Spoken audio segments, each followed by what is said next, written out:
सैया लैले साड़ी हम पहिर झमकैनी, होली खेले आंगना में जब हम गईनी।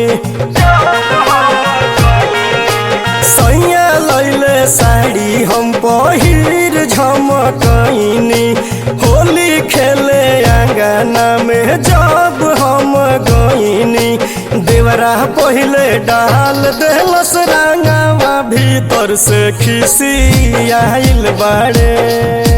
अब कैसे जाई उनका आगवा, ए सखी बिखी आइल बाड़े।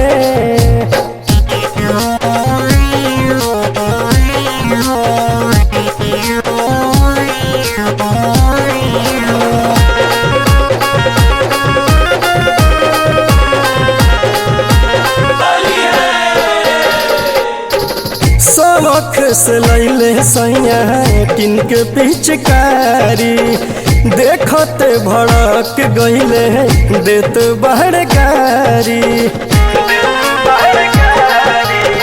शौख से लैले सैया किनके पिचकारी, देखते भड़क गईले देत बड़गारी। लागे ना रंगाई मोर लहंगवा, भीतर से जीदी आइल बाड़े। देवरा पहिले डाल देलस रंगवा, भीतर से खिसी आइल बाड़े।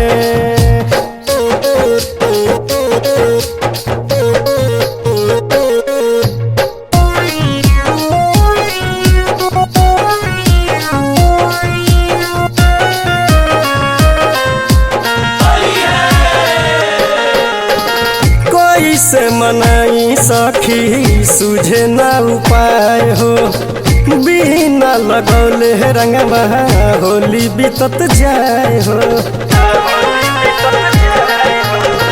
कोई से मनाई सखी सूझे ना उपाय हो, बिना लगौले रंगवा होली बीतत जाए हो।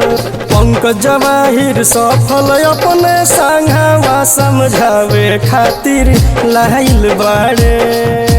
देवरा पहिले डाल देलस रंगवा, भीतर से खिसी आइल बाड़े।